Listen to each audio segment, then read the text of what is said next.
One man, one bike, one dream, to be the fastest man around the world. To smash the record, Mark Beaumont must cycle 18,000 miles in just 200 days.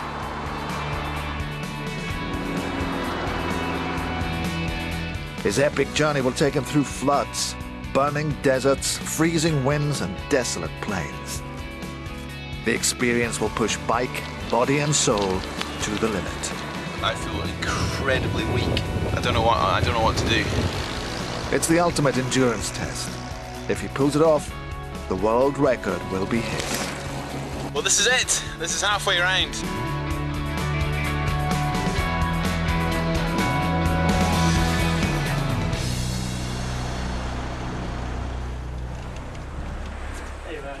Hey, Tim. Edinburgh, June 16th, 2007. Christmas has come early for Mark Beaumont. And that's by far the biggest bike box I've ever seen. Can I touch it? Yeah, bring it on out. The bike that will carry him around the world has arrived. This thing is going to go 18,000 miles around the world. There it is. It's a big bike. This is a Kogamiata signature bike. Every part has been chosen for what we're doing here. To be a bit techie about it, we're riding a roll-off hub, and the gearing's all internal, which means that no dirt, no grime can get in there, and it should be a lot more efficient. If it breaks, I'm in a lot of trouble, because it's pretty hard to fix. So let's have a look at it. Shove it up on the stand and see what happens. When I dreamt up this project 3 years ago, it was just that. I mean, it was a pipe dream. It was, I mean, there was a logical progression from what I'd done before, but it's just so much bigger. So now you can start unwrapping. I'll let you do the honours. Where to start? So since February, when I've been in full-time training over the last 4 or 5 months, I've been on an out-and-out road racing bike, sort of pushing much faster miles, but over less time, so sort of higher intensity. Out in the world, I'll be pushing sort of 100, 120 in a day, but using the whole day to do it. The challenge he's given himself is to set a new Guinness World Record for cycling around the world. I don't know, there's a part of the British mentality which sort of says, what are you doing, why are you doing this, why don't you get a proper job? There's another part which loves sort of the good old sort of British, go out there and explore. Bubbles. His round the world challenge will test body and bike to the absolute limit. Riding 100 miles a day is the cyclist's marathon. Doing it every day for 7 months is unheard of. Don't drop off. Keep it going. Keep driving. Come on, come on! Let it go. That's the way. Keep it going. Keep driving on. Okay, that's okay. A small team of sports specialists have come together to advise him. If you imagine going to your local gym, sitting on an exercise bike and turning it up to the highest resistance that you possibly can is something that poor Mark's got to do for 8 to 12 hours each day, day after day. With 8 hours on the bike, I really will be looking at sort of 5,500, 6,000 calories a day. Oh, I think more than that. You could be talking somewhere between 6,500, 7,500 calories a Which day. is a lot of food. Equivalent, in fact, to eating 24 average-sized cheeseburgers a day. Difficult at any time. Tougher still when on the road for 8 hours a day. Problem is you're going to get sick of eating already, trying to bulk up. It's really sickly. Yeah, so these are the days that your stomach is going to shut down and you're not actually going to be able to eat 6,000 calories. Mark's team of advisors is led by his mother. The only one sort of with the world cycle was when Mark said he wanted to do it in the record time because, you know, I can see the physical, the pressure. From that point of view, Mark never does anything low-key. I think he's just genuinely interested to see what he is capable of doing, and I think this is just how he is. For him, dreams are goals, and he makes his goals happen. The start is 2 weeks away, and just getting to the starting line is becoming a challenge in itself. Push the tempo, push the tempo, push the tempo, push the tempo, push the tempo, push the tempo, push the tempo, push the tempo.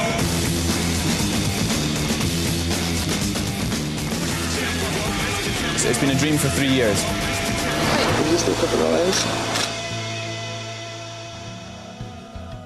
The Guinness rules are clear.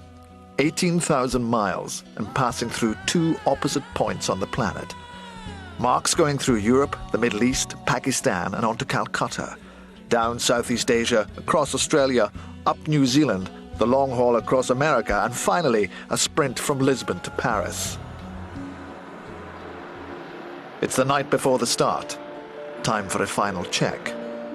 Okay, clothing's kept very simple. I've got a layering system here to keep me warm, 3 cycling strips, your cycle shorts, and to go with these we've got chamois cream. It sort of disinfects them and makes sure that you don't develop saddle sores, which are a pain in the, to say the least. This sort of impending sense of inevitability running towards the start line has been unbelievable. First wallet, second wallet, which I give away if I get asked for my wallet. The last two weeks, you know, whilst sort of working 20-hour days, there was just a sense of, you know, quite sort of a surreal feeling of, you know, whatever I do, I'm going to arrive on the start line on the 5th and we're going to be there, and I'm suddenly going to have time to think about how far we've come. That's it. Check, check and check again. Sleep is last on the list.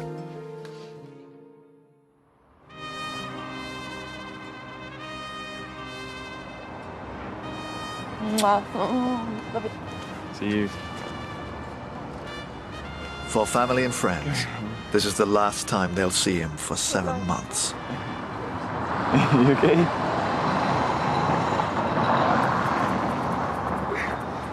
Hey, I'm fine.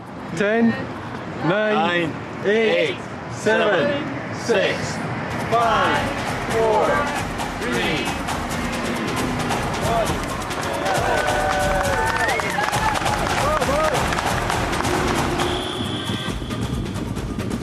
The clock has started.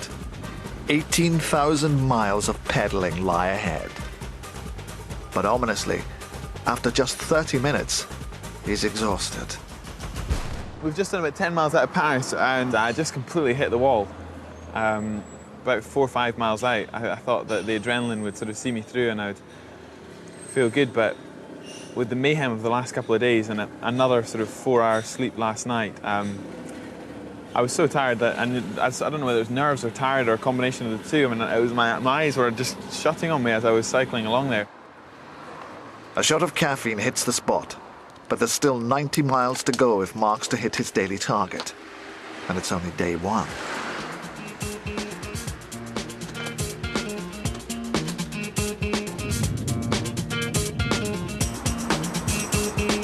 Nerves settled, he's finally on the open road and in his element. This makes it all worth it. This is the months in the office putting the support together to make this happen. This is incredible. We've got blue skies, we've got a tailwind, and I'm off on my own, and cannot wait to get around the world. This is everything I've dreamt of. I'm going to leave you guys now, and I'll see you in Istanbul.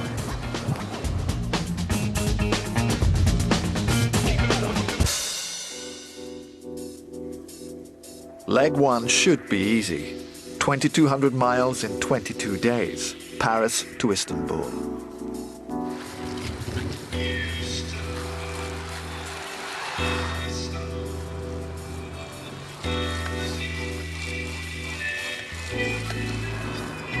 For Mark, the big miles are nothing new. At 12 years old, he rode coast to coast across Scotland. At 15, he rode solo between Jonagroats and Land's End. But on this trip, it's only day 3, and already his high-tech £2,500 bike's in trouble. By the time I got to Sonya's, I was about 1k out. I got a puncture again. That's my 3rd in 24 hours, which is just unbelievable. I checked my tyre both times it happened yesterday, but I thought, well, I've got to do something about this. So I went to the bike shop. He actually found a tiny metal shard. That's why I've had 3 punctures in the day. Anywho, I'm going to get some food. It's a lot later than I'd hoped for finishing up for today. And you can hardly see me.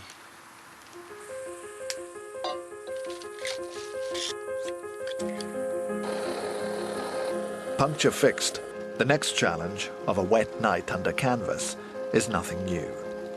We were brought up kind of watching everything from David Attenborough to watching Chris Bonington to all these explorers. I think it was a case of just wanted to give it a go himself and find his own adventure.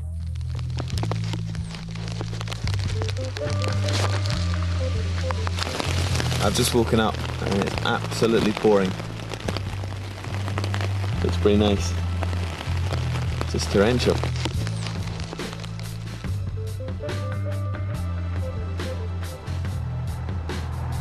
Day 5, and after a slow start, Mark is already 40 miles behind schedule. If he doesn't start hitting 100 miles a day, he'll add 21 days onto the world target. Bike's going superbly well, feeling really comfortable. I've adjusted the saddle. I was just getting twinges in my left knee, so I've actually brought the seat down and moved it forwards somewhat, and it feels a lot more comfortable. The twinges are going from my knee.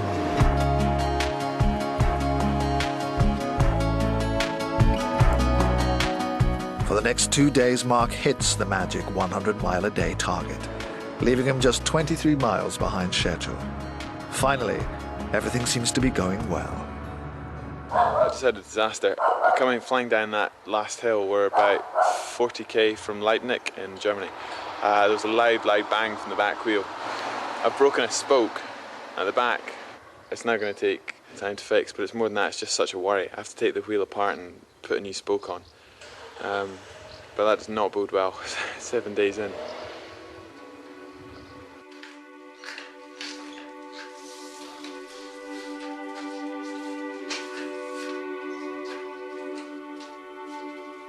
This really is worst case scenario. He's on his own. If he can't fix it, his dream is dead. At least it stopped raining. Every hour lost is 13 miles to make up.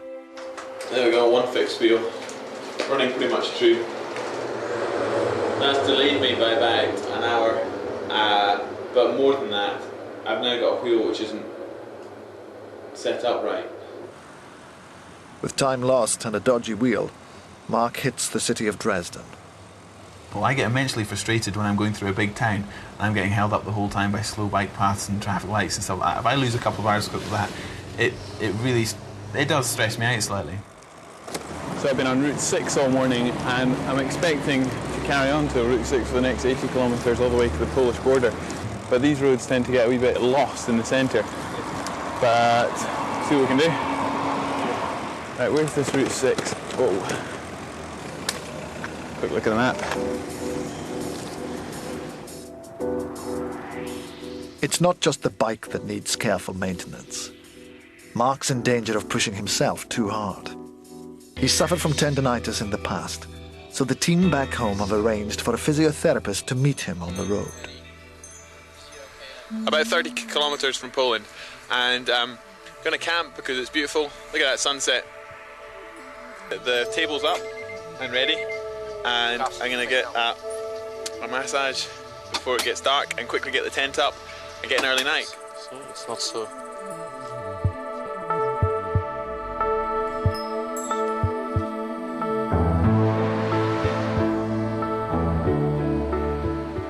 His body seems in good shape, and for now, the bike is running well, through Germany and on into Poland.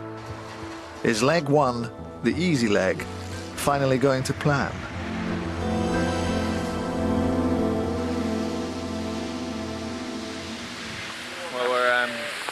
I'm like 20k into Poland and I've broken another blade spoke.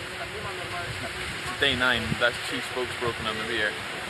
I carried 3 spare spokes and thought that maybe I'll break 1 or 2 in the whole world, and that's 2 in the first 2 weeks. So I don't know what to do.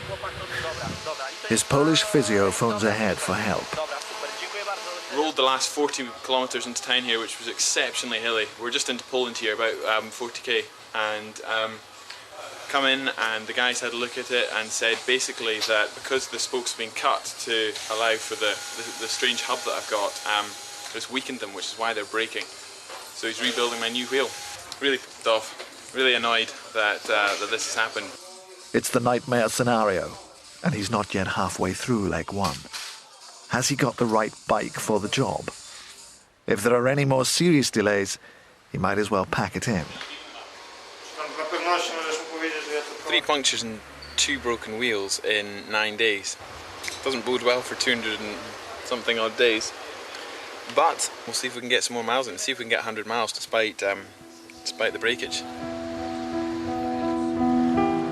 Bike repaired, Mark ends the day having only done 80 miles.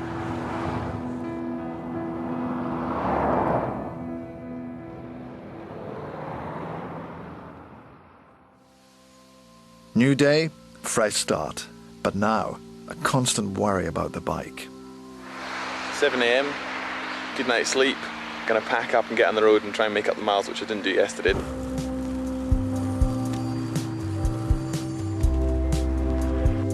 But Mark won't allow himself to take things easily. Pushing himself and the bike hard, he achieves a record 113 miles in a day. Poland's being kind to him. I'm heading for Krakow today. Really good on the bike today, bike's running really well, and back wheel pretty pleased with after 2 days. So stopping for lunch, really quite hungry, didn't eat enough this morning, but yeah, feeling good on the bike. At last, Mark's hitting a good rhythm. Up early, push hard, and eat well.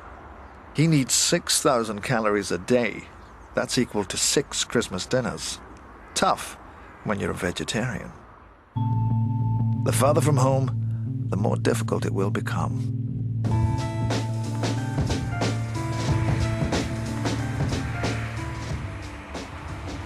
Crossing into the Ukraine, he's got to eat.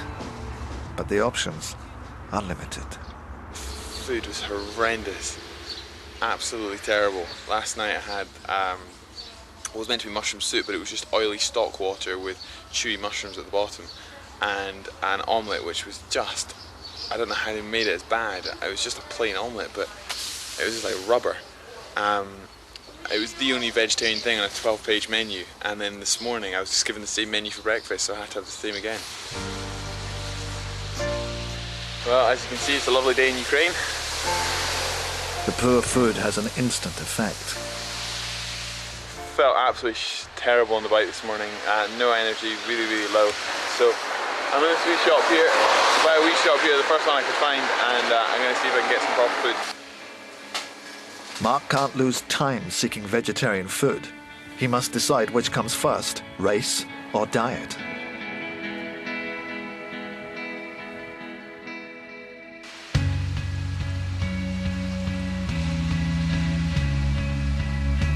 I'm normally a strict vegetarian, but well, when I don't have a choice, then I've got to eat. So all they had last night was fish. So I can only assume that's what it was. And I woke up in the middle of the night with sort of some drunken chat outside the window, and just felt terrible and was really sick. I still feel pretty bad this morning, but I'm just going to get up and keep going and see what it's like.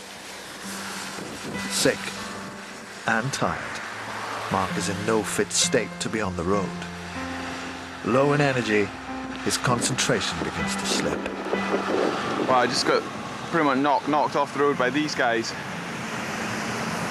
A police car came past and shouted something at me, but I had no idea what he was saying, so I kept going and looked behind me, and that thing nearly took my head off. And, adding to his misery, a whole new language. This is just a nightmare to work out. I came into town along here and took the bypass instead of going into town, and each of these turn-offs, there's been no English at all on them, so I couldn't figure out which one I'm on. So I'm meant to be going on to M12, but there's nothing on that sign to say M12, so I've looked at these symbols here and managed to find them down here. So I think this is the correct road. The scale of Mark's challenge is being put to the test. Can he, alone, feed himself, find shelter, spend 8 hours in the saddle, and stay fit day after day? For the second night in a row, I was really sick. I don't know whether this is low sodium levels or overhydration or whatever, but that's quite a serious condition if that's what it is. So I need to really address that. I feel fine now. I've got a cold, but yeah, terrible night's sleep. Sick again, his body weakening from lack of food. Mark must call on his mental strength to push him over the border into the next country.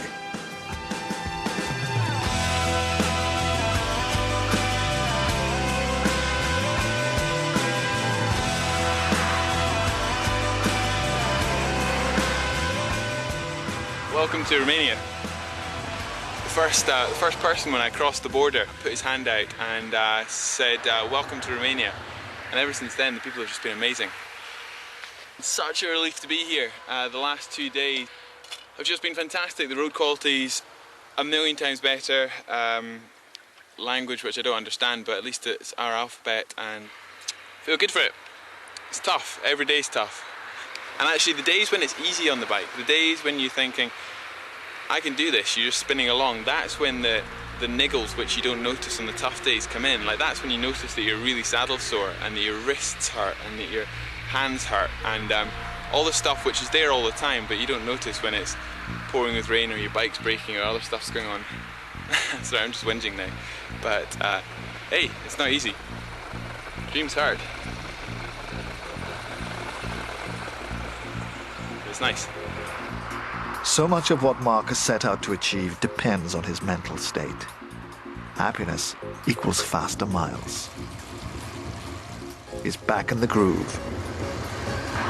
Today pushed out 200 kilometres. 200 kilometres so far, so my biggest day by a bit of a stretch. Legs are feeling it, and very much looking forward to a day off in Istanbul. As his route takes him further south, through Romania, across Bulgaria and down into Turkey, there's a new challenge: the hills and the heat. It's blisteringly hot. It's 1:30 in the afternoon, and it's okay when you're cycling, but when you stop, it's just unbelievable. It just hits you. The warm wind is pretty nasty, actually. You think a nice breeze would be nice, but the wind's hotter than the air. Does that make sense? I don't know. It's pretty horrible.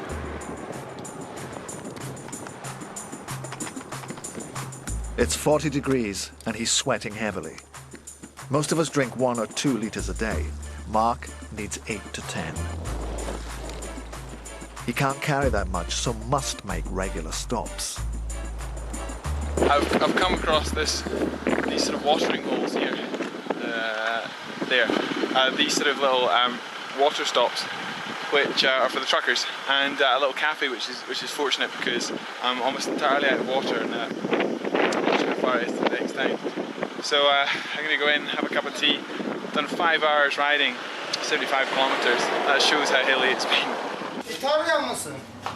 English. No, Scotland. Scotia. Scotia. Ah, Scotia. Scotia. Scotia. Yeah. 1, 2, 3, 4. 3. 3. Yeah. Okay. Yeah, yes, yeah. Even in the midday heat, he must keep eating. And if Mark fails to drink enough, he'll become dehydrated, lose power, and his body temperature will rise. A vicious circle.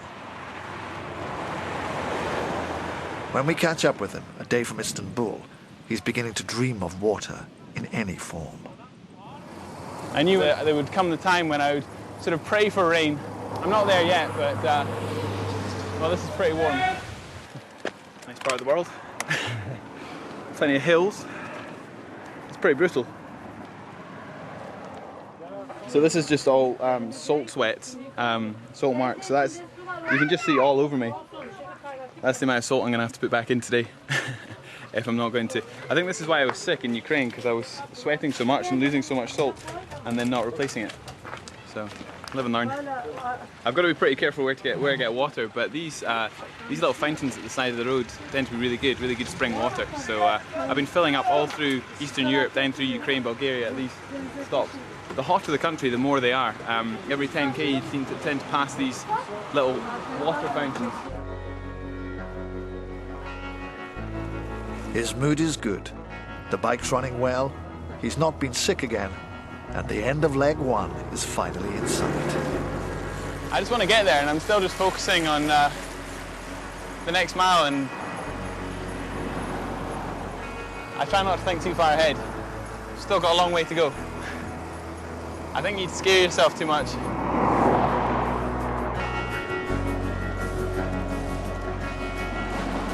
I wouldn't mind 18,000 miles of this. I can do this.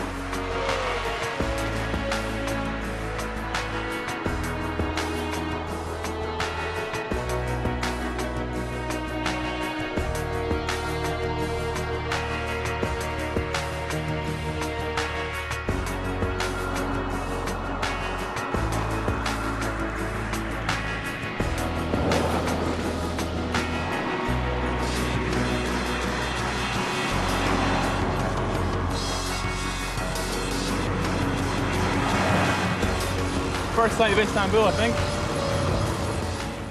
For the lone cyclist, a city of 12 million people is a tough way to end the day.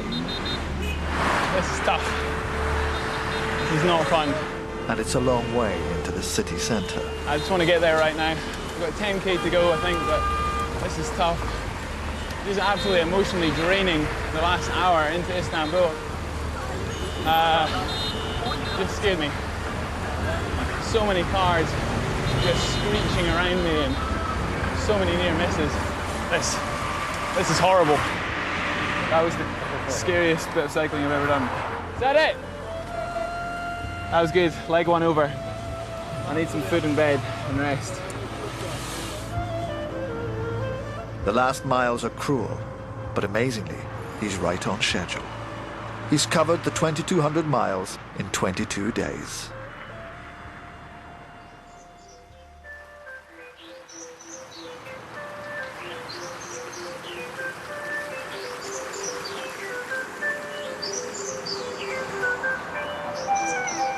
Great night's sleep last night.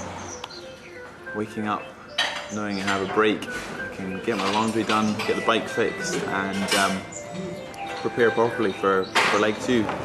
You're famous. Day off is all about eating up. We had a huge breakfast, and we had a second breakfast of stuff we took from breakfast. This is early lunch. We'll get something a bit later on, then we'll get dinner. Just gonna keep eating. Constantly hungry after that sort of expenditure, so it's not a problem. Is it possible to have the same again? Same like this. Okay.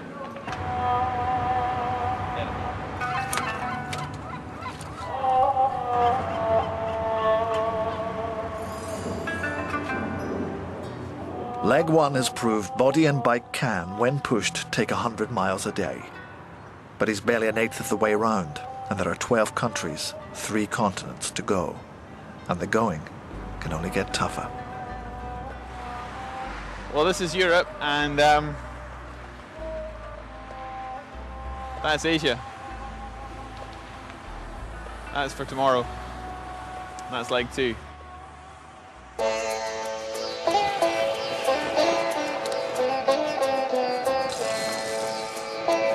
Tomorrow, Mark arrives in the Muslim world in search of food, but it's Ramadan. I've got some nuts and this disgusting seeping banana. He risks being taken hostage near Afghanistan. Absolutely had enough of the Pakistani police. They're a bunch of... And the men of India find him rather attractive. Oh, you're wonderful, I love you, and complimenting my physique. I don't know how to handle it, I'm not used to it. For video and audio updates from Mark's adventure, go to bbc.co.uk/Scotland Outdoors. And his epic journey continues here on BBC Two Scotland tomorrow night at 7.